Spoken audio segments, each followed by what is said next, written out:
Ah, sí, porque por los otros lados tienen muy apretado.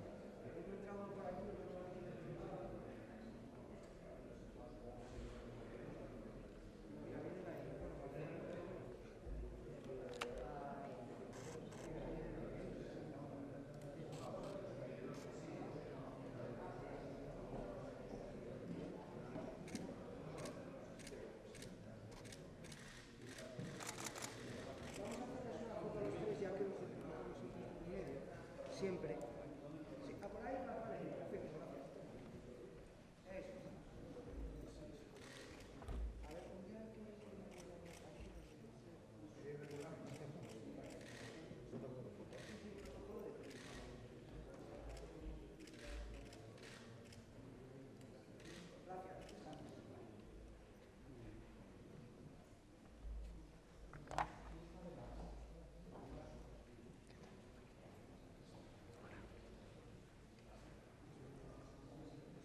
Buenas tardes a todas y a todos y bienvenidos a la Junta General del Principado de Asturias.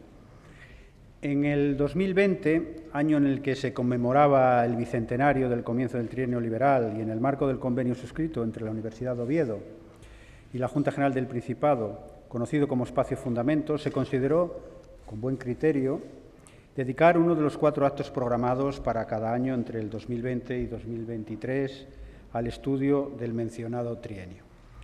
Una iniciativa que comenzó a desarrollarse en el mismo 2020 con un acto que contó con la participación de Juan Francisco Fuentes Aragoneses, catedrático de Historia Contemporánea de la Universidad Complutense de Madrid, el cual puso en valor la figura del asturiano Rafael del Riego. Esta iniciativa, dedicada al trienio liberal, quedó, como saben ustedes, paralizada por la pandemia COVID-19 y la retomamos hoy casi a comienzo del curso 2022-2023. En el trienio, además de Rafael del Riego, ha habido otros asturianos que han tenido un importante protagonismo, como es el caso de José Canga Argüelles y Cifuentes, al que dedicaremos esta interesante jornada del Espacio Fundamentos.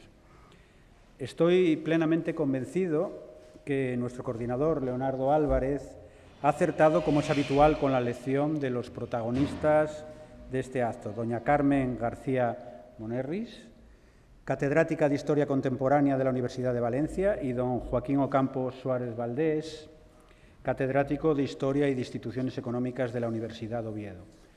2 expertos conocedores de la figura de José Canga Argüelles y de su obra. Me van a permitir que comience unas breves reflexiones sobre José Canga con una frase suya que quizás ya nos diga mucho de su persona. No olvide, vuestra majestad, la terrible verdad de que el que tiene en su mano el bolsillo y la bayoneta puede romper un día el libro de la Constitución.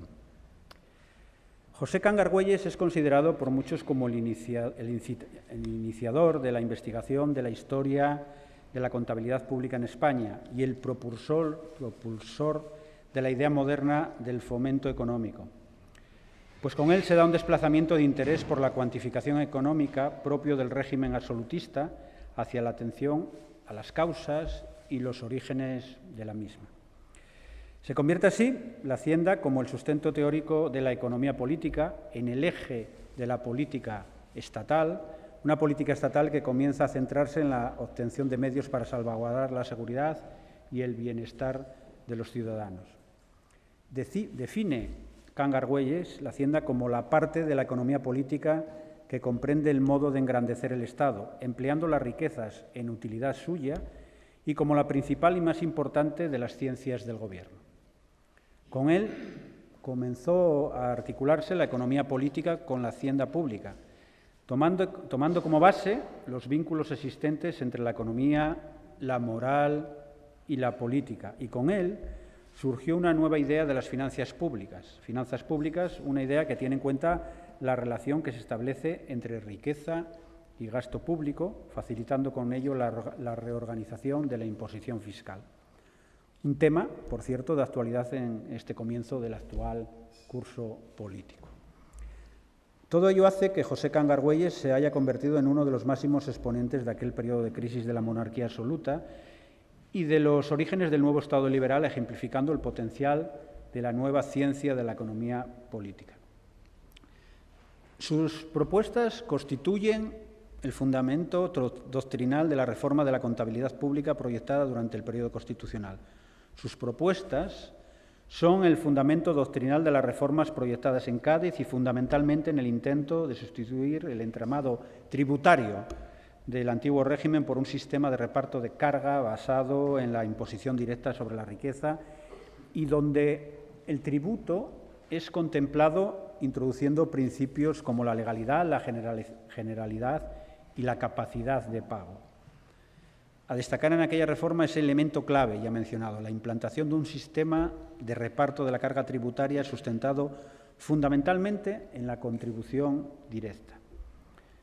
Estas propuestas serán asumidas por las Cortes de Cádiz y plasmadas en el decreto de agosto del 1813 sobre nueva planta de tesorería y, sin embargo, desafortunadamente, sus aportaciones a la historia de la contabilidad pública pasaron desapercibidas por los autores posteriores. Son interesantes también sus ideas sobre el federalismo, del que llega a decir durante su exilio en Londres entre el 1823 y 1829, en la revista Ocios de Españoles Emigrados, de la que era uno de los editores, que lejos de adolecer de la debilidad de que le acusan sus impugnadores, tiene la fuerza suficiente para el desempeño de sus funciones, porque la feliz combinación de los intereses del pueblo y el crédito que nace de la diafanidad de las operaciones de los gobernantes le da un poder irresistible. Federalismo y transparencia, dos temas también de actualidad hoy en día. Mantenía Can Argüelles que por tener un conocimiento de primera mano de los recursos y de las necesidades de las provincias, los gobiernos federales eran una mejor alternativa económica que los gobiernos centralizados. Otro debate que podemos traerlo a la España del siglo XXI. Opiniones estas donde prácticamente se reniega de su pasado liberal, de algo que no le perdonarían a su vuelta del exilio y que quizás haya influido, como antes apunté, para que sus ideas hacendísticas y su intensa actividad como proyectista de reformas no se haya traducido en interés historiográfico. Carmen García Monerris, a quien tenemos el placer de tener hoy aquí con nosotros, lo definió como un ardiente y belicoso defensor de un Estado justificado y sustentado en principios radicalmente distintos a los que se derivaban de su acción como burócrata al servicio de un absolutismo finisecular. Señoras y señores, ya sea considerado un burócrata ilustrado o un político liberal de Cádiz y el trienio, creo que José Can Argüelles fue un personaje adelantado a su tiempo que buscaba un buen gobierno, el mejor gobierno para aquella época convulsa que le tocó vivir. Nada más, muchas gracias por acudir a este acto. Cedo la palabra a don Leonardo Álvarez, nuestro estimado coordinador de Espacio Fundamentos, quien presentará, como se merecen, a nuestros reconocidos invitados que una vez más doy la bienvenida a esta Junta General del Principado de Asturias y los que estamos deseando escuchar. Muchas gracias.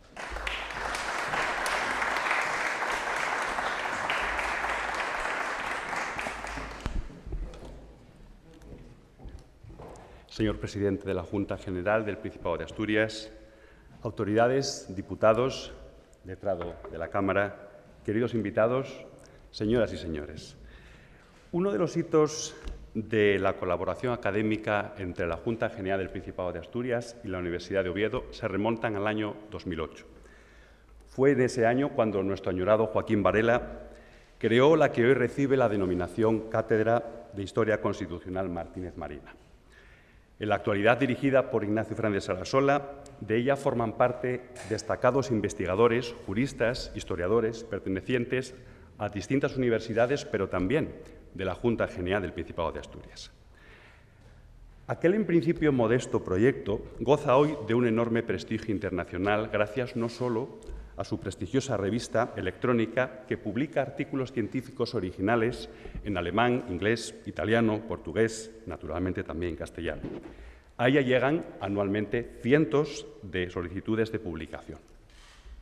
Con ocasión aún de la celebración de su segundo centenario, creímos que era oportuno dedicar también una sesión de Espacio Fundamentos al estudio de uno de los periodos históricos que más han ocupado los investigadores de la Cátedra de Historia Constitucional, al Trienio Liberal. Y además creímos que era oportuno hacerlo con una de las figuras que menos reconocimiento y ocupación han tenido, José Cangas Güelles. Como ha dicho nuestro presidente, tenemos hoy seguramente a dos de los mayores expertos.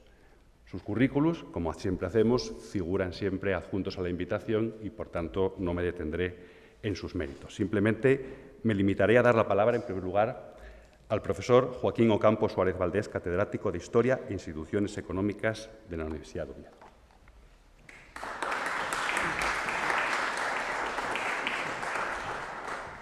Buenas tardes, señor presidente, amigos, colegas. Yo voy a afrontar la perspectiva de la historia económica, o sea, no voy a centrarme en Cangas hacendista, que no es mi campo de competencia. La historia económica trabaja con el medio y largo plazo. Nos interesan más los bosques que el árbol. En este caso nos interesa más el periodo que transcurre aproximadamente entre 1750 y 1850, que en España se sustancia en las Cortes de Cádiz y en el Trienio, y en las fases absolutistas, porque ahí va a dirimirse una gran tensión entre la economía política y la política económica, y la economía aplicada. Y yo creo que ahí es el mejor escenario para vislumbrar la labor de Cangas Güelles. Voy a tratar 3 puntos telegráficamente. El primero, contextualizar la labor de Cangas Güelles en ese periodo. En el segundo apartado, un perfil doctrinal de Cangas Güelles, que es bien contradictorio.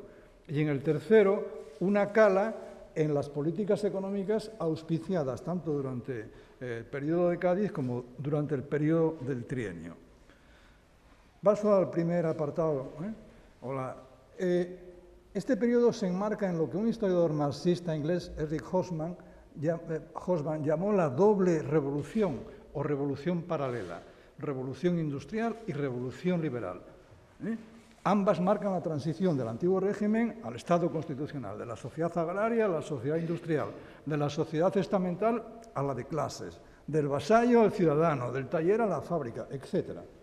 Esa sería la matriz un poco de ambas revoluciones. La burguesía, y perdón por la expresión de este tópico, necesitaba una revolución industrial, una revolución liberal, es decir, alterar el orden constitucional para desarrollar la revolución industrial, que era su afán y su negocio. Bien, esta doble revolución en España tuvo 2 paradojas historiográficamente consolidadas. La primera, que a diferencia de la Revolución Francesa, que fue revolucionaria y que en 4 años liquidó el antiguo régimen, el mundo feudal, y que fue dirigida por la burguesía con el apoyo de las clases populares, en España no hubo tal revolución, fue un proceso reformista dirigido por las élites, por los terratenientes, por la Iglesia, por los grandes propietarios, por la burguesía industrial, etc., impidiendo la radicalización.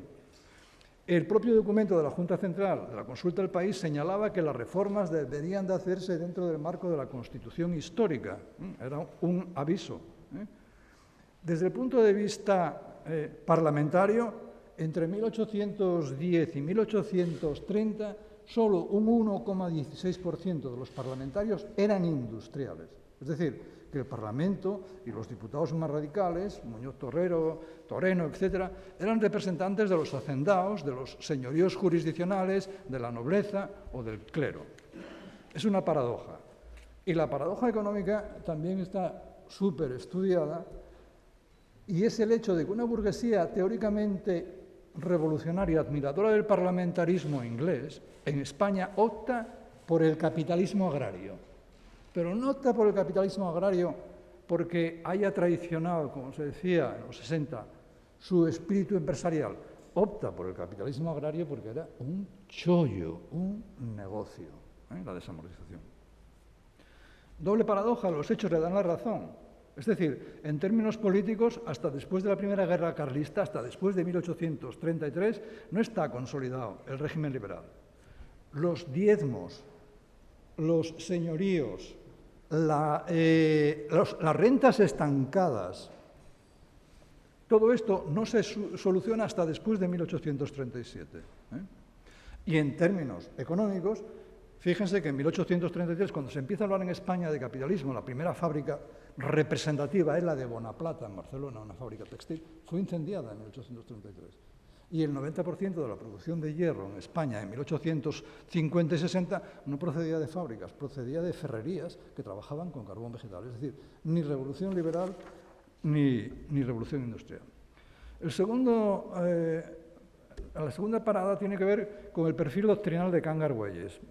Can Argüelles, como en todos los economistas españoles, juristas, economistas, con muy poca formación teórica, eran sobre todo funcionarios, y a diferencia de los anglosajones no vivían de la investigación, hay una amalgama, una mezcolanza doctrinal. Can Argüelles, también Flórez Estrada, heredan del siglo XVII y XVIII la creencia que España debe ser un país agrario, de que laudes Hispania, lo que decían los romanos, España un país ubérrimo y fértil, bueno, pues hay que dedicarse a la agricultura. Como el régimen agrario era un régimen extensivo, los propietarios no invertían en tecnología, más brazos, es decir, agricultura y población. Del ideario ilustrado, esto me parece muy importante, a diferencia, pero no puedo entrar a detallarlo, a diferencia de la economía política británica, que aspiraba a la riqueza de la nación a través del ejercicio del interés propio dentro del orden natural de la libertad, la economía católica, la economía civil de los países del sur, aspiraba a la felicidad pública. Es decir, tenía un contenido moral, ético, la virtud, que daba mucho margen a la intervención pública. Era una versión, por así decirlo, católica, ¿no?, de la economía protestante, de la economía civil. Un tercer componente del perfil doctrinal de Kanga es el cameralismo germánico, muy bien estudiado por Ernest Juch, es decir, la creencia de que la ciencia del gobierno, la administración y la hacienda eran un instrumento indispensable, intervención pública otra vez, para perseguir el bienestar. Y por último, del liberalismo, como estudió Salvador Almenar, hay una lectura hasta 1820 y aceptación de Adam Smith, la crítica al mercantilismo, a los aranceles, a los privilegios, etc. La defensa del mercado, ¿no?, la oferta, la demanda y tal. Pero en el largo plazo, la lectura que hace tanto Kanga como Flórez Estrada es una lectura agrarista. Adam Smith decía que el desarrollo natural de las economías partía de una agricultura sólida, cierto, pero conducía a la industria. Pero ellos se quedaron con la agricultura sólida. Cuando a partir de 1820 empieza a traducirse a Jean-Baptiste Say es un economista clásico, pero defensor de la industria. Y entonces todos los economistas, pero esta palabra no había estudios reglados, eran juristas, ¿no?, se vuelcan con Say porque Say era una economía optimista. No hay crisis de sobreproducción. La industria crea su propio destino. El mercado laboral sustituye las diferencias de la propiedad agraria por las diferencias de talentos. Es decir, el conflicto empieza a diluirse. Y además formula la ley de las salidas, ¿no? Cada oferta crea su propia demanda, luego no hay sobreproducción. Es decir, resumiendo, como dice Salvador Almenar, hay una adaptación selectiva de la economía política europea, selectiva o instrumentalizada en el sentido de los intereses de las clases sociales que dirigen el proceso. Y la tercera parte se refiere a los 4 sectores donde en el periodo constitucional de Cádiz y del trienio más atención reciben. Y, por supuesto, en la formulación legal y de las políticas económicas, Can Argüelles, como todos los diputados, es un responsable, ¿no? Agricultura. Primer dato escalofriante, ¿no? En 1820 el 73% de la propiedad agraria española estaba amortizada o vinculada. En manos muertas de la Iglesia, un 15 o un 16%, y el resto era amortización civil, propios de los ayuntamientos, tierras de los ayuntamientos, propios de los pueblos, montes de mano común, propios del Estado, plantíos, tierras de realengo y los mayorazgos. O sea, toda esa tierra estaba fuera del mercado. y solo un 32% era tierra libre. O sea, eso es impresionante, ¿no? Que muchos países europeos ya se había resuelto en el siglo XVII y en el siglo XVIII. Bien, de todo el proceso de reforma agraria, me gustaría quedarme con dos cosas. Primero, que no fue un proceso revolucionario, como nos enseñaban en los colegios y en los institutos, ¿no? Simplemente fue, es decir, la desvinculación, la entrada en el mercado de todas esas tierras, fue un negocio, un negocio que parte de una alianza transaccional entre la burguesía y la nobleza apoya ese proceso a cambio de que se le reconozcan los señoríos solariegos territoriales, donde tenía fincas, o los jurisdiccionales, donde cobraba por pescar, por moler, etcétera, etcétera, con independencia de la presentación de títulos. La mayor parte de esas tierras proceden de la Edad Media, de las donaciones enriqueñas, en fin, todo esto, ¿no? Eso por un lado. Y por otro lado, lo que dice Fontana o García Sanz de este proceso de desamortización fue, dice él, el mundo al revés, la Revolución Francesa al revés. Los señores, los grandes terratenientes apoyando la Revolución Liberal, y los campesinos pasando de siervos con tierras a ciudadanos desposeídos sin tierras, con derechos políticos pero sin tierras. De esas desamortizaciones, quédense con tres cuestiones. Primera, tanto con los planes de Cangargüelles, la de 1813 como la de 1820, contrariamente a los criterios de Flórez Estrada, que defendía crear una clase de grandes propietarios campesinos que apoyasen la causa liberal. En vez de primar ese criterio social, primó el criterio fiscal, hacendístico. Es decir, el Estado estaba en bancarrota, ya lo veremos a continuación. Y entonces la única forma de salir de la bancarrota era emitir títulos de deuda, los famosos vales reales. Y esos vales reales, si no tenían un respaldo por parte del Estado, pues el Estado perdía la capacidad de endeudarse. Y entonces se admitió en la primera desamortización que los pagos de la tierra, una vez que se abren las puertas a la venta de tierras, 2/3 se hicieran en vales reales, que en 1813 no valían nada, estaban completamente desvalorizados por la multiplicación de emisiones. Y en 1820 se vuelve a incidir en el mismo error. Se admiten los vales reales como medio de compra de tierras. Se estima que se compraron tierras a 1/3 de su valor real, dada la pérdida de cotización de esos vales reales. Y el segundo, o el tercer elemento, que fue terrible para el mundo rural, son los decretos de 1813 que se llamaban de fomento de la agricultura, permitiendo libertad de arriendos, libertad de cercamientos, libertad de jornales, libertad de precios agrarios y libre circulación. Eso supuso la ruina del mundo rural. De ahí que un diputado, esto está en el diario de sesiones de 1820, dijese: es la paradoja más monstruosa que en los pueblos en donde debería de reinar la mayor exaltación al efecto de las nuevas instituciones, al espíritu liberal y a las infinitas ventajas que les va a producir, son en los que se ha asentado el aborrecimiento de la Constitución.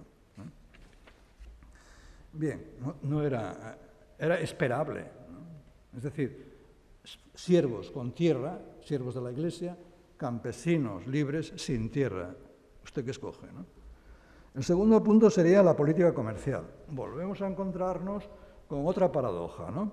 Todo el liberalismo acepta que la libre asignación de factores productivos a partir del mercado conduce a un óptimo, conduce a que cada economía nacional se especialice y sea más eficiente que una economía autárquica. Es decir, y a escala internacional lo mismo. Esto se dice en el papel. Hay que eliminar aranceles. Pero, ¿qué ocurre en la práctica? En la práctica ocurre que en las juntas de aranceles hay dos grandes lobbies, pero nunca mejor dicho, porque había diputados a sueldo de la Comisión de Fábricas catalana. Es decir, se debatía, por un lado, los empresarios. Estamos perdiendo las colonias. Y tenemos una industria incapaz de competir con la industria europea. Por lo tanto, demandamos protección, más todavía, prohibición. Ernest Lluch tiene un libro precioso sobre este tema, ¿no? Y por otro lado estaba el Estado.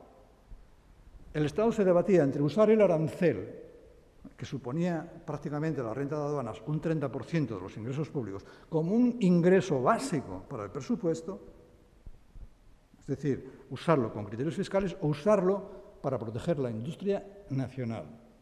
Los economistas catalanes tienen una publicística espectacular, Jaume Andreu, Dou, Gassó, etc., ¿no? Vendieron perfectamente el producto. ¿Ustedes qué quieren? ¿Que Castilla se muera de hambre o que Cataluña le compre el trigo? Algo parecido decían los ferreteros vascos y los empresarios del carbón en Asturias. Es decir, si ustedes prohíben un arancel prohibicionista, España va a prosperar. Nosotros compramos el trigo de Castilla y Castilla. Y fue lo que ocurrió. El arancel de 1820 prohibía la entrada de trigo extranjero. Eso fue la salvación del campo, en parte. Campesinos pobres, pero por lo menos mercado reservado. El Estado aceptó esa presión del lobby empresarial y entró en una fase de aranceles prohibicionistas. Si leen el decreto de aranceles, la reforma de 1820, verán que hay cerca de 700 prohibiciones. Además de prohibir la entrada de trigo, se prohibía la entrada de carbón, se prohibía la entrada de manufacturas metálicas que protegían a la industria vasca. Es decir, se vivía al margen de la competencia. Por lo tanto, los españoles tenían el pan, las máquinas y el carbón más caro de Europa. Pero se salvaba la causa liberal. En el caso de la industria, en el siglo XVIII no se cree en la industria. Tiene cierta lógica, porque todavía no se veían máquinas de vapor, etcétera, etcétera. Pero ya en el XIX no. Cangarhuelles. La agricultura es el capital productivo que forma la única riqueza del país. España es una nación agricultora y por mucho tiempo lo será. Es inútil todo empeño en forzar que las artes vengan a anidar entre nosotros. 1811. Flórez Estrada, examen imparcial. Toda prosperidad que no tenga fundamento en la agricultura es incierta y precaria. Bien. Nadal. El fracaso de la Revolución Industrial Española. 1848, Inglaterra tenía 3.000 kilómetros de ferrocarril y 2.000 kilómetros de canales. Alemania más de lo mismo, Bélgica. Y España tenía el Aranjuez-Madrid, 48 kilómetros, Sama de Langreo, Gijón, 52, Barcelona-Mataró. Aunque sea un indicador muy pueril o muy vulgar, da una idea, ¿no?, del atraso económico que tenía este país. ¿A quién culpa Nadal del fracaso? A la hacienda, a la desamortización. Es decir, si los campesinos hubiesen accedido a la propiedad de la tierra, la agricultura hubiera ofrecido alimentos baratos a los trabajadores de la industria. La agricultura hubiera ofrecido ahorros a la industria. La agricultura hubiera ofrecido brazos a la industria. Y la agricultura hubiera sido un mercado para los productos agrarios. Es decir, en vez de hacer la ropa al campesino, los podría comprar a la industria textil catalana. Es decir, este es el balance de Nadal, asentado también. Comín añade otras notas. El Estado liberal fue un baluarte de las clases agrarias. Y, en segundo lugar, un Estado y una hacienda en ruinas impidieron que el Estado crease intervenciones directas, infraestructuras educativas, sanitarias, etc. Únicamente recurría al arancel, que era más barato, ¿no? Bien. Hacienda. Voy a ser muy breve porque tampoco es mi especialidad. Las Cortes de Cádiz heredan la utopía ilustrada de la contribución única, que había sido creada en Senada en 1749, que todos los territorios, todos los sectores y todas las personas contribuyesen en función de su riqueza, sin discriminaciones, sin privilegios, igualdad ante la hacienda. Esa idea no se pudo llevar a cabo. En primer lugar, porque dentro del propio subdesarrollo español está el desarrollo estadístico, es decir, los censos de población empiezan en España en 1860 y en Suecia y en Inglaterra empiezan en el siglo XVII. Entonces, en términos de catastro, de registro de la riqueza, No había bases estadísticas sólidas que permitiesen ejecutar esa utopía. Y además había unas grandes resistencias sociales a ella, a una tributación universal, por supuesto. Otro elemento a tener en cuenta de esa voluntad de modificar es el hecho de que el 61% de los ingresos del Estado procedían de impuestos indirectos que pagaba la gente del campo, las rentas provinciales, la alcabalas, sisas, cientos, millones, etc. Y un 30% procedía de las rentas estancadas, que era el chollo de los chollos, era la sal y el tabaco, sobre todo, pero otros muchos más productos. Entonces, era una debilidad de la hacienda depender tanto de impuestos indirectos que gravaban al campesino y por lo tanto reducían el consumo y de rentas estancadas, que eran monopolios. Entonces el liberalismo no podía admitirlo, ¿no? Y la otra debilidad es que en 1800 el 50% de los ingresos de la hacienda procedían de los caudales de Indias, es decir, de las rentas de aduanas, de las mercancías y de las haciendas indianas que mandaban el dinero a España. Claro, empieza la emancipación y eso empieza a... Ese es un dato. El otro dato es que la hacienda española estaba quebrada. Entre 1798 y 1808 tuvimos guerras repetidas contra la Francia de la Convención, contra Inglaterra 3 o 4 guerras, y España llegó en 1800 a tener un déficit de 5.000 millones de reales. La única forma de enjugar ese déficit fue emitir vales reales. Y la única forma de que la gente comprara vales reales era asegurándoles mediante las tierras ese valor nominal, es decir, la desamortización. 1808-1814, el déficit llega, el del Estado español, a 7.000 millones de reales, y la deuda total acumulada a 14.000 millones de reales. Y entonces Canga no puede hacer milagros. Intentó en 1811 un plan de hacienda, una contribución única, sin rentas estancadas, pero volvió el problema. No hay base estadística. El censo de 1799 estaba lleno de inexactitudes y encima la oligarquía, los hacendados, controlaban los ayuntamientos desde donde se labraban los catastros de riqueza rústica, etcétera, etcétera. El segundo intento, del que hablará Carmen, mejor que yo, de 1820 pasó lo mismo. Era un proyecto, como dice Paco Comín, estupendo, ¿no? Un sistema mixto de contribuciones, pero no nos dio tiempo a llevarlo a la práctica. Y voy acabando. Jaume Torras, balance. La revolución liberal fue para la sociedad española un fracaso. El mundo rural, que era el mundo mayoritario de 12 millones de habitantes, eran 10, el mundo rural esperaba un cambio fiscal más radical. Que Canga hubiera reducido el diezmo a la mitad. El diezmo, como saben, es la 10ª parte de la cosecha que los campesinos pagaban a la Iglesia. La Catedral de Santiago de Compostela es diezmo. San Pedro, la Basílica, son diezmos. Bien, pues, aunque se lo redujo a la mitad, y aunque se eliminaron los señoríos jurisdiccionales, es decir, el derecho de los grandes propietarios a cobrar por usar el horno, por moler, por fundir, por recoger en el bosque, derecho de montazgo, no se lo imaginan, el tinglao que había. Eso lo eliminan, pero claro, la libertad de arriendos hizo subir las rentas. La Iglesia hacía arriendos tipo foro, a perpetuidad, pero los nuevos propietarios, notarios, militares, médicos que compraron tierras con vales reales, lo que hicieron fue revisar los arriendos, acortar plazos y subir rentas. Y otra tragedia más, las rentas empiezan a pagarse en metálico. El campesino estaba acostumbrado a pagar en especie. Tiene que ir al mercado a vender. Van todos al mercado a vender y caen los precios. Hay una gran deflación acentuada porque al no llegar remesas de plata de América, España no tiene base monetaria para emitir dinero. Eran patrones metálicos, no fiduciarios. Comín culpa a la desamortización y a las resistencias de los privilegiados, oponiéndose en el Parlamento a las reformas de Canga y de otros, y controlando los ayuntamientos. Y por último, Fontana señala que las desamortizaciones y las reformas hacendísticas liberales, que se llena la boca uno a veces con estas palabras, ¿no?, fueron simplemente un traslado de la carga de la deuda de los grandes propietarios a los campesinos y a las clases populares urbanas. Y acabo con una reflexión personal que hablábamos antes en el despacho, ¿no?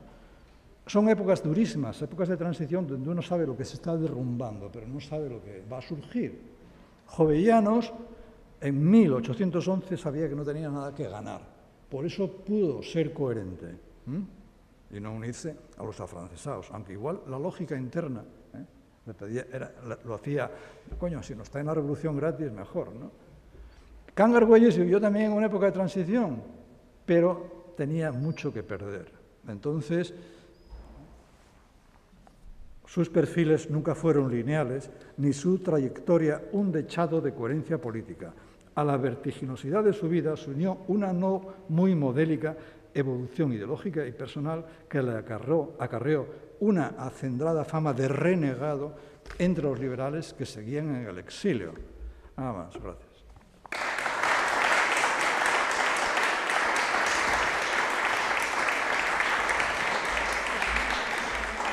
Muchísimas gracias, profesor Ocampo, y le damos la palabra ya sin más dilaciones a Carmen García Monerris, catedrática de Historia Contemporánea de la Universidad de Valencia.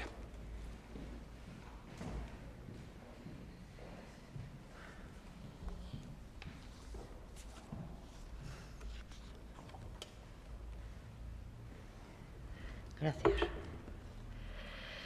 Bueno, muy buenas tardes. Seguramente, y permítanme, si no estuviera en un medio tan solemne, seguramente pondría bastantes objeciones a esa visión tan absolutamente pesimista sobre la revolución liberal en España. Pero no es el caso, y entre otras cosas porque efectivamente hubo muchos fracasos, aunque yo creo que hubo también bastantes logros. A fin de cuentas, creo que en gran parte somos herederos de la coyuntura del 8 y sobre todo del 12, de 1812. Bien, excelentísimo señor presidente de la Junta General del Principado, señoras y señores invitados. En primer lugar también permítanme, yo no sé si quien debería hablar de Can Argüelles hoy soy yo, creo que tengo algo que decir sobre él, pero no quiero empezar sin mencionar a una profesora a la que no tengo personalmente el gusto de conocer, la profesora Palmira Fonseca Cuevas, que fue la primera, seguramente, que desde una perspectiva exclusivamente hacendística, pero bastante global, abordó la trayectoria de José Can Argüelles. Bien, sé que dispongo de muy poco tiempo y me gustaría confesarles también otra cosa. Y es que desde que empecé mis investigaciones sobre este personaje, pues la verdad que siempre tuve la ilusión quizá de que algún día podría hablar de él en su tierra natal. Y hoy, efectivamente, después de muchos años, porque llevo más de 30 años dándole vueltas al personaje, aparte de otras cosas, y después de muchos años, como digo, y uno solo desde la publicación de mi libro Mérito, Virtud y Ciudadanía, y gracias fundamentalmente a la Fundación Espacio Fundamentos, pues he visto cumplido hoy, o veo cumplido mi deseo. Para mí es un honor, la verdad, es una satisfacción y así se lo quiero manifestar juntamente con mi agradecimiento. Bien, el nombre de José Can Argüelles, que nació en 1770 y murió en 1842, ha pasado a la historia ligado a su famoso Diccionario de Hacienda, publicado por primera vez en Londres en 1826-1827. Sin duda, Canga representa, junto con Álvaro Flórez de Estrada, como ya se ha mencionado, el tándem más representativo de lo que se llama la economía política clásica en nuestro país. Resulta, sin embargo, enormemente reduccionista limitar a estos dos personajes al ámbito estricto de la economía, porque, como muy bien reza el título general de este ciclo o de esta conferencia, economía y política van indisolublemente unidos desde los años finales de la Ilustración y a lo largo del primer liberalismo español. La economía política, a fin de cuentas, no era para estos personajes más que el instrumento poderoso para poder realizar, con criterios más o menos racionales y científicos, un nuevo análisis de la sociedad, eliminar sus obstáculos y, en definitiva, llevar a cabo casi, yo diría, una labor constituyente, es decir, sentar los cimientos de una nueva sociedad. Frente a la mayor finura y posiblemente una mayor penetración teórica de Álvaro Flórez Estrada, Kanga fue eso que el economista austríaco Josef Alois Schumpeter denominó como un práctico, es decir, un estudioso, sí, pero también un hombre de acción, un burócrata, efectivamente, un funcionario, que derivó sus conocimientos de economía hacia aquello que siempre consideró como el corazón del sistema político y económico, es decir, la hacienda, una hacienda liberal cuyas bases teóricas y prácticas, aunque con sus fracasos, contribuyó a crear. Dividiré mi intervención en dos partes. En primer lugar, voy a hacer un recorrido muy largo sobre la trayectoria bastante agitada de este personaje y, en segundo lugar, me tendré en aquellos aspectos, desde el punto de vista valorativo, historiográfico, por los cuales yo considero que Kanga Argüelles tiene un valor más allá de lo que él mismo representa y de lo que significa su caso concreto. Bien, la familia de nuestro personaje era de origen menestral, concretamente provenían sus abuelos de una familia de cereros y de confiteros. Sin embargo, el padre fue un famoso fiscal, don Felipe Kanga Argüelles, que ascendió a eso que podríamos llamar como la hidalguía del conocimiento, desde cuya plataforma sus dos hijos varones, José y su hermano Bernabé, labrarían también posteriormente su porvenir. Amigo de Campomanes, el fiscal fue trasladado a la audiencia de Zaragoza, ciudad donde sus hijos, y sobre todo José, que habían comenzado su carrera de leyes precisamente en Oviedo, completaron su formación en la Cátedra de Economía Política recién creada en la Sociedad Aragonesa de Amigos del País. Don Felipe culminó su carrera como fiscal del Consejo de Castilla y allí a Madrid, por tanto, se trasladó toda la familia. Los hermanos José y Bernabé entraron como oficiales de la Secretaría de Hacienda, que en ese momento estaba dirigida por Cayetano Soler. José, concretamente, fue el encargado ya en 1799 de diseñar una nueva planta de Hacienda. En Madrid contraería matrimonio con doña Eulalia Ventades de Ventades, de origen bilbaíno, una persona que luego tendría un papel importantísimo, fundamentalmente en sus intermediaciones con Fernando VII para que pudiera volver desde el exilio de Londres. Para esa fecha, para la fecha en que se trasladaron a Madrid, los dos hermanos habían demostrado ya una amplísima formación académica y cultural con la traducción y la publicación de un gran número de poetas griegos clásicos y con la edición de una revista que se llamó Gaceta de los Niños y que es una revista que se convertiría en el ejemplo máximo de lo que se llama la ilustración pedagógica en España. Tras la senda de Campomanes, a quien admiraba grandemente, José publicó también uno de los discursos desconocidos de Martínez de la Mata bajo el título de Suplemento a la educación popular de los artesanos. Fue destinado a Valencia en 1803-1804 como contador de ejército, por tanto, a las órdenes inmediatas de la Intendencia del antiguo Reino de Valencia y Murcia. Y allí acometió una profundísima reforma del Real Patrimonio Valenciano. El proceso, la verdad, es de una complejidad extraordinaria y ahora no puedo detenerme en él, pero a Kanga le sirvió como modelo de una posible reforma en los límites del absolutismo ilustrado español. Y su fracaso casi inevitable, asentó en él un fuerte sentimiento antiseñorial, antiestamental y anticlerical. De esta experiencia quedó en él la idea de la necesidad de reconstruir un nuevo pacto entre el pueblo y el rey, un programa que, sin solución de continuidad, luego proyectó desde el absolutismo ilustrado hacia la reforma o el reformismo constitucional español.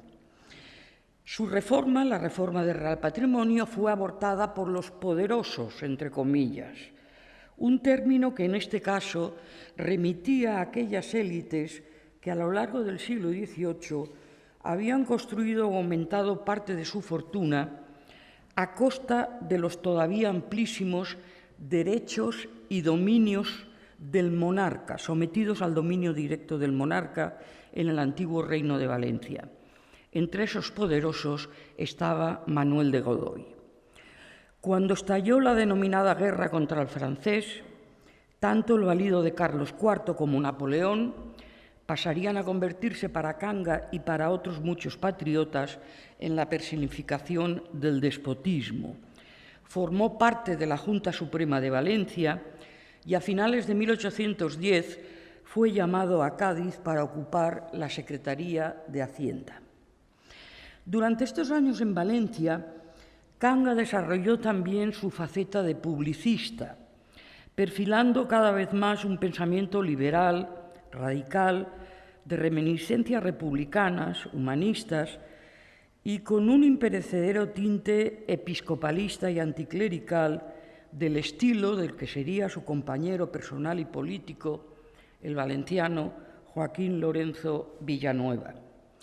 Debemos destacar de estos momentos, yo creo que hay que destacar su maravillosa obra Reflexiones sociales o Idea para la Constitución española que un patriota ofrece a los representantes de Cortes, que escribió desde su primer encierro en la isla de Ibiza en el año 1809.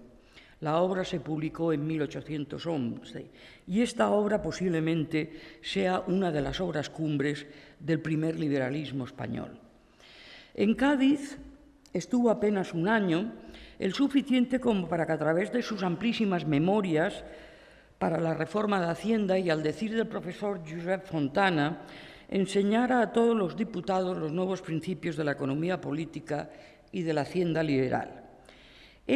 La Hacienda, ya no debía regirse por la prioridad de los gastos y, en consecuencia, por su sentido depredador o de exacción, como en el absolutismo, sino por una mirada inexcusable hacia la capacidad productiva de la sociedad como determinante de unos gastos que se establecían solo en función de lo producido y en función también del respeto máximo a las capacidades y a los intereses de la sociedad civil. Canga, en la legislatura ordinaria de 1813-14, fue diputado por el Principado de Asturias. Destacaré, no obstante, que aunque siempre se presentó a las elecciones como representante por su tierra natal, su actividad en las Cortes y sus relaciones políticas y personales casi siempre tuvieron más que ver con los diputados y las cuestiones valencianas que con las asturianas. El golpe de Estado de 1814 supuso para él su encarcelamiento y su reclusión posterior en el castillo de Peñíscola. Allí permaneció durante 4 o 5 años con esporádicos momentos de libertad vigilada en Valencia, una libertad vigilada que consiguió merced a la intervención y a la mediación de alguien que también le había precedido en el cargo de contador de ejército en Valencia y que en ese momento era secretario de Hacienda, el reformista Martín de Garay. Tras el levantamiento de Riego en 1820 y el restablecimiento de la legalidad constitucional, Canga pasó a ocupar el nuevo cargo de secretario de Hacienda en el llamado Gobierno de los Presidiarios. Posiblemente una de las labores más destacadas durante este periodo fue el intento, o al menos, de establecer las bases del sistema de crédito público nacional, Si la Hacienda en general para los liberales era el espacio privilegiado de unión entre el ciudadano, entre el patriota productivo y la nación, el crédito era la palabra sagrada de esa misma nación. Ambos aspectos siempre constituyeron para él una especie de Santa Santorum del nuevo sistema político. La exoneración de este primer gobierno constitucional supuso no solo para él un nuevo enfrentamiento y una nueva decepción con Fernando VII, un monarca al que inútilmente los liberales intentaban reconducir por la senda constitucional. Yo creo que si algo demostró el trienio liberal en este aspecto fue el constante enfrentamiento entre un legislativo, unas Cortes, titulares y representantes omnímodas de la soberanía de la nación, y un ejecutivo con el monarca al frente, dotado también de amplios poderes, pero en absoluto dispuesto a asumir las nuevas reglas ni la nueva cultura política. Es verdad que era un problema constitucional, es verdad que también era un problema seguramente de normas, de reglas, pero yo creo que sobre todo fue el formidable choque entre dos culturas que necesitaban llegar a un pacto de conveniencia y de confianza para poder combinar el régimen liberal, el parlamentarismo y la monarquía. En definitiva, revolución y tradición, algo que en el trienio se mostró, como sabemos, absolutamente imposible. Kanga volvió a repetir el camino que recorrió en la antigua situación liberal y salió elegido en las sucesivas legislaturas del trienio por Asturias. En la del 22-23 lo hizo, entre otros, juntamente con Riego y Argüelles. Riego, al cual saludó efusivamente y al que intentó persuadir de los errores que podía suponerle una excesiva exposición pública, como así le ocurrió. Su labor, la de Kanga, fue especialmente notable en la Comisión de Hacienda, desde la que a veces polemizó con su familiar, era cuñado, y también en ese momento secretario de Hacienda, Felipe Sierra Pambley. Este último personaje, oriundo de León, había colaborado ya con Kanga Argüelles en los primeros años del siglo XIX en la Caja de Amortización de Vales Reales, dirigida por un personaje al cual Kanga siempre tributó una gran reverencia y un gran respeto intelectual, Manuel Sisto de Espinosa. Ello lo menciono porque ello nos habla de una continuidad de prácticas, una continuidad de vivencias entre muchos personajes de segunda fila, si se quiere, de la Administración real, que sin solución de continuidad volvieron a encontrarse luego en el ambicioso proyecto de construcción del nuevo Estado liberal. Kanga, por una parte, durante estos periodos, y Argüelles, por otra, personificaron muchas veces en el Congreso las dos derivas del liberalismo español, el radical y doceañista en el caso de Kanga y el moderado por parte de Argüelles. No puede decirse que la relación entre ambos fuera cordial, aunque es verdad que a partir de 1823 y ante la amenaza de los 100.000 hijos de San Luis, personificaron también muchas veces en las Cortes el abrazo unitario de la gran familia liberal como una solución eminentemente antidespótica. Como no podía ser de otra manera, Kanga siguió el camino del exilio a Inglaterra como una gran parte de los liberales.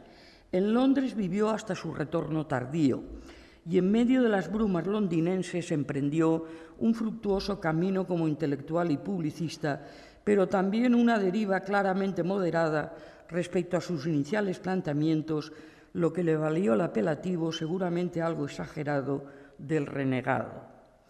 Es posible que no le perdonaran nunca sus intentos de aproximarse a Fernando VII, por mediación esta vez del también ministro de Hacienda López Ballesteros.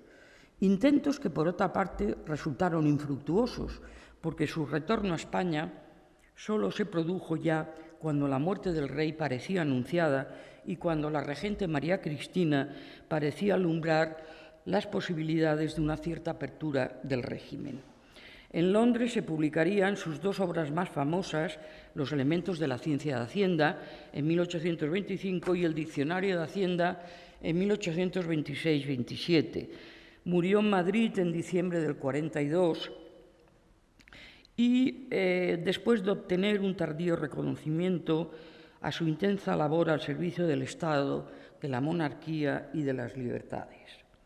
Bien, ¿por qué José Canga Argüelles? ¿Dónde radica desde mi punto de vista su significación? ¿Qué importancia pudo tener en la agitada coyuntura de finales del XVIII y primeros años del XX? Voy a anunciar rápidamente, para acabar, las principales líneas argumentales que yo creo que vale la pena retener. En primer lugar, yo creo que José Canga Argüelles ejemplifica como pocos la transición desde las posibilidades, una de las posibilidades reformistas del absolutismo ilustrado, a un liberalismo radical, como he dicho, de raíces republicanas, bastante rusoniano, teñido de sensualismo lockeano, y la economía política, efectivamente, con una visión muy práctica, pero también teórica, fue lo que le sirvió de puente. Todo ello, no hay que olvidarlo, en el marco de una compleja relación de continuidades y de rupturas que es posible seguir a través de su trayectoria política e intelectual. En segundo lugar, y aunque pueda resultar paradójico, el valor del caso Canga Argüelles radica, desde mi punto de vista, en una discreta posición dentro del rango de personalidades políticas de primer orden del liberalismo y de la Revolución españolas. Me explico. Canga no fue eso que se llama un gran hombre, habitual en el género historiográfico de la biografía, pero yo creo que ello tiene sus ventajas. Su valor consiste en que, desde mi punto de vista, refleja el prototipo personal, profesional e intelectual dominante en las primeras fases de la construcción del Estado liberal en España. Yo creo que como él hubo bastantes, si no muchos, es decir, gente proveniente de niveles intermedios de la administración del Estado de la Corona y que en un contexto de ruptura como el de 1808 supieron diseñar y pensar el espacio de lo político, un nuevo espacio de lo político en el que cabía plantear una nueva relación entre el poder y la sociedad. Ellos fueron, desde mi punto de vista, los auténticos constructores de Estado y lo hicieron alejándose, es verdad, de esto podríamos hablar, de cualquier resabio de constitución histórica y, por tanto, de cualquier resabio aristocratizante, decantándose, por el contrario, hacia una vertiente que podríamos denominar más plebeya o democrática, entre comillas, de la que luego acabaría arrepintiéndose en algunos casos o matizando en otros. En tercer lugar, tal como ya nos advirtió el profesor Fabián Estapé, en Canga hay un teórico notable de la Hacienda, visible sobre todo en sus detalladas y amplísimas memorias a las Cortes y sobre todo en su libro Elementos de la ciencia de Hacienda, manual que, por cierto, escribió o recopiló a indicación de Rocafuerte para que sirviera de modelo a las nacientes repúblicas americanas, repúblicas en las cuales tanto el diccionario como los elementos de Hacienda tuvieron una notabilísima difusión.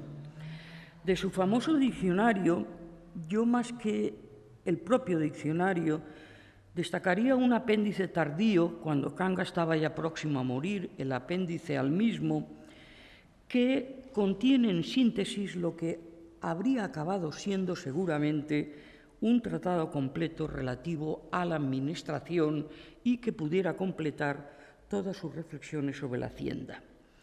Con todo, él no fue un economista puro, fue uno de los pocos dentro de la tradición española que supo percibir Hacienda y Administración como los dos puntales inexcusables para la construcción del nuevo Estado. En él se aunaba a la perfección, como han dicho otros historiadores, ciencia y experiencia, a similitud de intelectuales y reformadores claves de la Ilustración, como pudieran ser su admirado Turgot, Necker o tantos otros. En cuarto lugar, tenemos la suerte de que Canga fue un personaje que, en medio de los avatares de la crisis finisecular y de la revolución de principios de siglo, escribió mucho, pero recopiló todavía mucho más. Yo creo que hubiera sido un excelente archivero, como demostró durante su estancia del tiempo en Valencia. He podido trabajar muchos años en el Archivo del Reino de aquella capital, y la verdad es que la impronta de Can Argüelles cuando pasó por Valencia se nota porque aquellos documentos que él tocó se encuentran perfectamente recopilados y perfectamente ordenados. Eso fue lo que me hizo llamar la atención y por primera vez me encontré con un personaje al cual yo desconocía totalmente.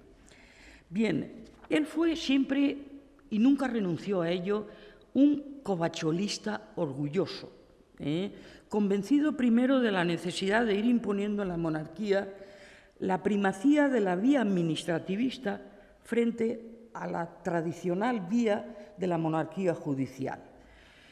Generó en su trayectoria una cantidad inmensa de escritos, proyectos, normas, informes, que con cuidado él siempre procuraba llevar consigo. Una de las cosas que siempre lamentó durante sus encierros es que me han separado de mis papeles, es que no tengo los papeles, me han quitado los papeles. Bien, él se encargaba, por tanto, de custodiarlos, de ordenarlos y de recopilarlos, y a partir de ellos construía luego sus obras. Sobre ellos, a partir de ellos, como digo, construía sus obras, que se convertían así no solo en un tratado de aquello que quería analizar sobre problemas diversos, sino que se convertía también en un ensayo sobre sí mismo, sobre su trayectoria. Es decir, Kanga fue un personaje que escribió muchísimo, pero sobre todo se escribió constantemente y se fue remodelando a sí mismo conforme las diversas circunstancias políticas lo fueron sometiendo a los diversos vaivenes. Lo cual, efectivamente, para cualquier historiador que sepa leerlo mínimamente, pues constituye efectivamente una fuente inagotable de datos. Y por último, quisiera apuntar el valor de Kanga como gran observador desde el exilio londinense de la transformación que se operaba en la Europa post-napoleónica y en cuyo contexto cabría enmarcar la deriva del absolutismo post-revolucionario. Kanga fue uno de los que desde sus contribuciones literarias en la revista Ocios y sobre todo el emigrado observador mejor supo redefinir el otrora potente mensaje liberal que se enfrentaba ahora a una potente universalidad reaccionaria y que, según su perspectiva, estaba dominando Europa todavía en los años 20 y 30. Kanga, en definitiva, y con ello concluyo, fue un hombre de mérito, un ciudadano que de la manera más virtuosa que supo, y utilizo estas dos palabras, mérito y virtud, en su sentido clásico, transitó desde el servicio a una corona que ya mistificaba en ella el bien común, al servicio de un Estado que él mismo contribuyó a construir y articular. Supo transitar desde la Ilustración al liberalismo, desde la economía tardo-mercantilista a los principios de la nueva economía política smithiana, especialmente aplicada a la hacienda, y en los que siempre tuvo muy presente los principios contables, efectivamente, de la cuenta y razón. En él siempre hubo un eje vertebrador que le permitió transitar como hombre de servicio desde el absolutismo reformista al primer Estado liberal. Y ese fue el sentido del buen gobierno, del bien común, de la felicidad en general, como decía el profesor Joaquín, y un acendrado y potente antidespotismo y anticlericalismo al que nunca renunció. Seguramente al final de sus días tuvo la tentación de cambiar la Constitución por la Administración, pero eso yo creo que no solo es imputable al que fue calificado, yo creo que exageradamente, de renegado, sino a muchos de su generación y que por 2 veces tuvieron que sufrir los golpes crueles e irracionales del despotismo fernandino. Nada más y muchas gracias.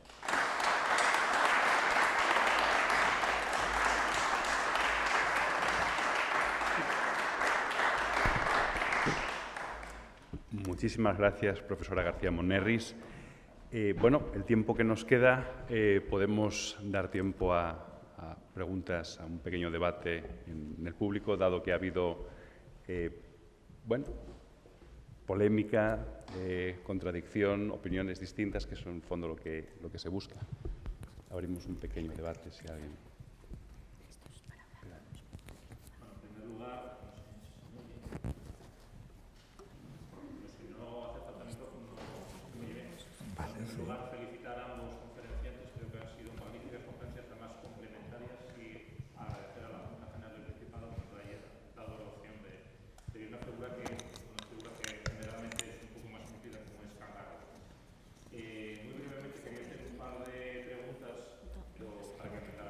¿Perdón? Vale. Perdón, es que no te entendí. Sí, por favor. Perdón. ¿Dónde? Es que no sé. ¿Lo aguanto? Sí, la primera pregunta sería si consideran que en la Constitución de Cádiz existe un modelo económico y cuál es este. ¿Es un modelo anclado al antiguo régimen, un modelo ilustrado o un modelo ya claramente liberal? Y la segunda cuestión es si se puede considerar que los liberales españoles, a pesar de su situación económica y social, no por ello no dejaron de intentar una revolución económica. Porque aquí Ocampo ponía el ejemplo de que había muchos diputados y es cierto que eran terratenientes.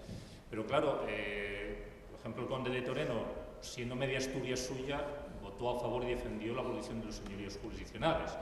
Y en la Constitución de Cádiz, por ejemplo, un elemento de concesión de carta de naturaleza es el haber desempeñado una industria. Como no existe también un modelo liberal económico a pesar de la formación o el origen económico-social que tuvieran los diputados. Nada más, muchas gracias. Una pena que no esté aquí Joaquín Varela. Del diario de sesiones de las Cortes de Cádiz hay 6.700 páginas y solo 11 hablan de industria. Hay 300 y pico decretos de las Cortes de Cádiz y solo hay 11 que se refieren, o 10, indirectamente a la industria. En el horizonte de Cádiz y en el horizonte de 1820, me atrevo a decir, los liberales españoles apostaban por un modelo de crecimiento agrario.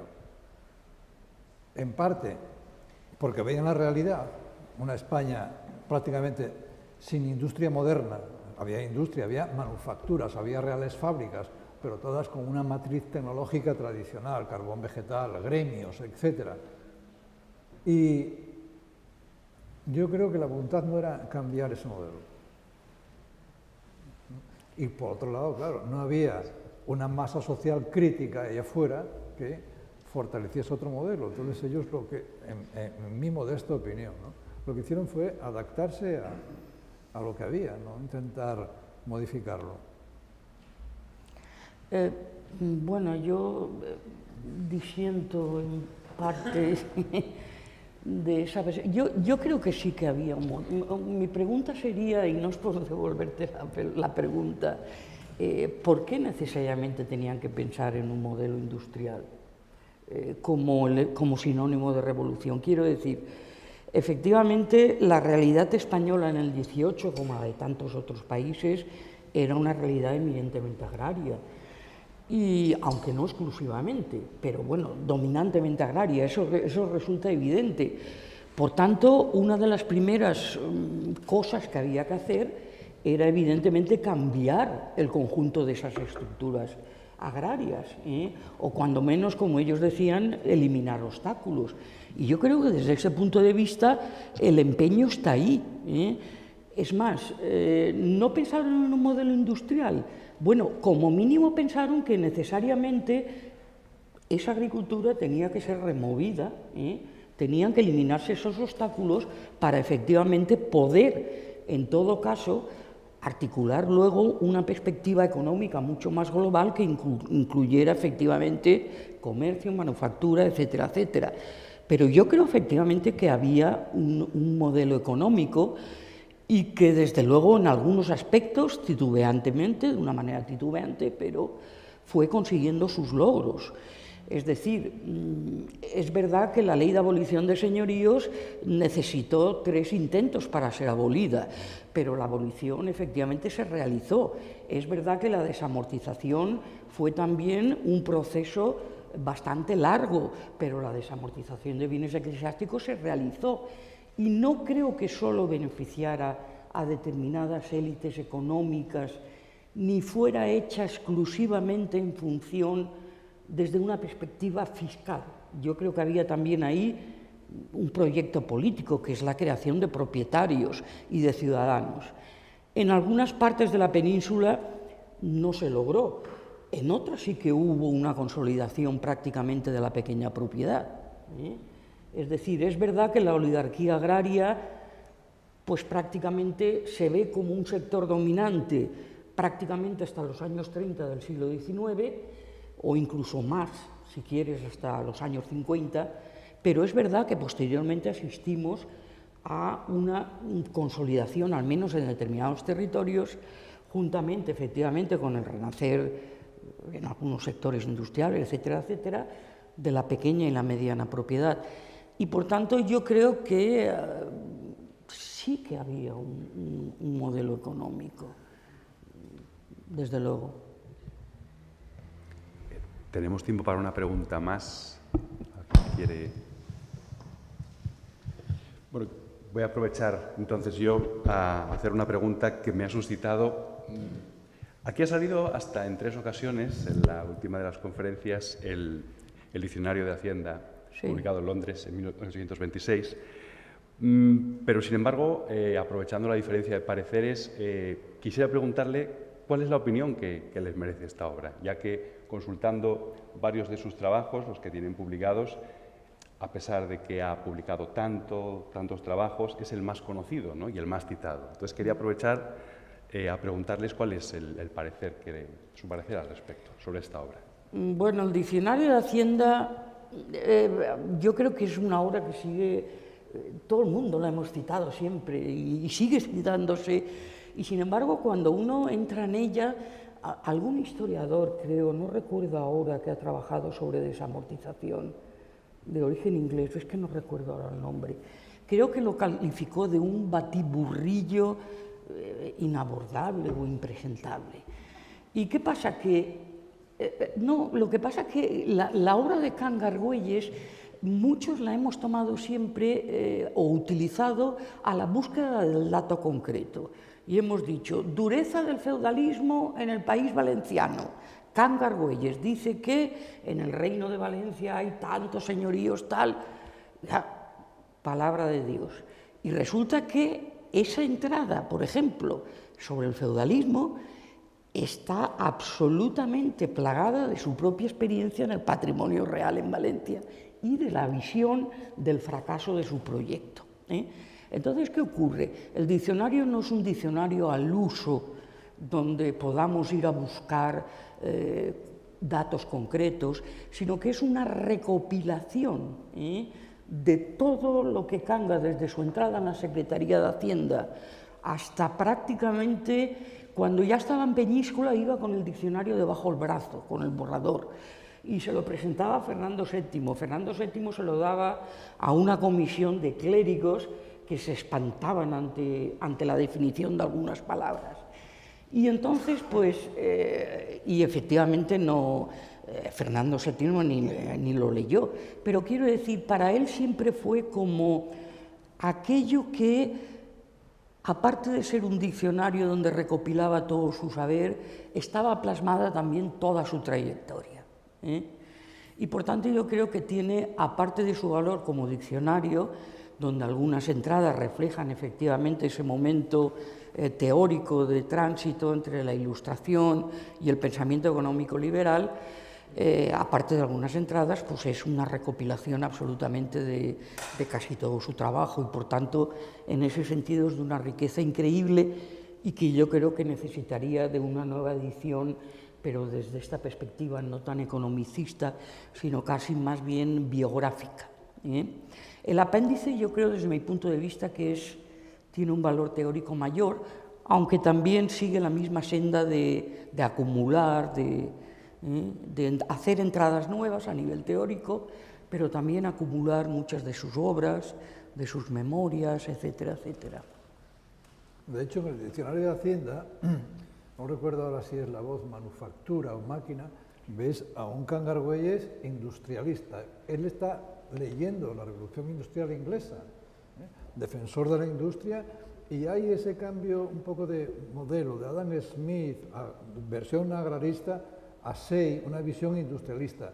Bueno, ya que son tan pobres los campesinos y hay tanta desigualdad en la propiedad, igual la industria es capaz de absorber brazos del campo y entonces actúa como un igualador o un nivelador de rentas. Pero eso es una cosa que puede decir Cangarguelles, pero la realidad es que los que compraron tierras en España, porque el capitalismo agrario es una vía tan digna como la industrial, ¿no? Pero, claro, los que compran tierras no compran tierras con criterios empresariales de gestión, sino que compran tierras como rentistas, para aprovecharse de la coyuntura, elevar rentas, no como una vía de mejorar la productividad del campo, introducir tecnologías nuevas, rotaciones nuevas de cultivos, y además de rentistas, hasta muy avanzado el siglo XIX, poseer tierras era un prestigio social. Entonces, la burguesía se contaminó un poco de esos valores que había ahí. Sí, pero yo creo que, bueno, por lo menos hablo desde la experiencia digamos, de la España periférica, concretamente de toda aquella zona. Eso es la excepción. Acabó constituyendo realmente, yo creo, un tronco de una burguesía bastante dinámica y que, por otra parte, de acuerdo con... Es verdad que es el modelo de allí, quizá el modelo de la zona del antiguo Reino de Valencia, pero es verdad que después fue posible, y Nadal también lo estudió. A partir de los 60-70 hubo un resurgir manufacturero industrial sustentado precisamente en el gran crecimiento agrario y en todos los grandes proyectos de innovación sobre la agricultura. Posiblemente fuera una excepción, pero también es verdad que se ha matizado bastante el tema del tradicionalismo, del latifundismo, andaluz. El síntoma más elocuente de esa trayectoria es que Andalucía en el siglo XVIII era la región que percibía todos los ingresos de Indias, comercializaba, y la burguesía andaluza llega al siglo XIX, son grandes propietarios, pero fue la única región de España donde la industria apenas prosperó, donde había grandes capitales y iban todos al campo. También lo estudia Nadal eso, ¿no? Y luego hay, desde el siglo XVIII, un antiindustrialismo, es decir, Cabarrús, Capmany, Jovellanos, Campomanes, ven en la industria, no les gusta que haya salarios, no les gusta que haya concentración de trabajadores, porque captan gente del campo, ven en la industria un elemento perturbador de las jerarquías tradicionales. Y de hecho, en 1798, el motín antiindustrial más grande que hubo, o más importante, fue 4.000 campesinos en 1798 asaltan y queman las fundiciones de Sargadelos. Es decir, que había los curas, los hidalgos, los propietarios veían en los industriales pues, la competencia, ¿no?, futura, y veían en el dinero y en esa nueva jerarquía social una amenaza al orden tradicional. Y eso en Donoso Cortés y en el liberalismo doctrinario vuelve a reaparecer. Es decir, que aparte de la ocasión perdida, que fue el imperio de Indias, que fue una ocasión perdida, de cada 100 productos que se vendían en Indias, 80 eran ingleses y franceses, eran reexportaciones extranjeras. Aparte de eso, la burguesía opta con racionalidad económica por la tierra, que era mucho más rentable que la industria. Sí, te doy la razón también que en última instancia es verdad que el dominio de ese pensamiento fisiocrático de que la tierra es, digamos, el origen, la fuente, la base de toda riqueza, yo creo que, y a veces la única, efectivamente, es un tronco de pensamiento que a muy España fuerte. le faltó una Bastilla, un cadalso y una revolución liderada por... Bueno, no hemos matado a reyes, pero hemos sido los que más veces los hemos enviado al exilio, no te olvides. O sea que... Bueno, la verdad es que estaríamos horas hablando sobre Cangarguelles, pero no tenemos tiempo para más. Gracias a los dos por haber aceptado mi invitación para participar en este acto. Gracias. Gracias.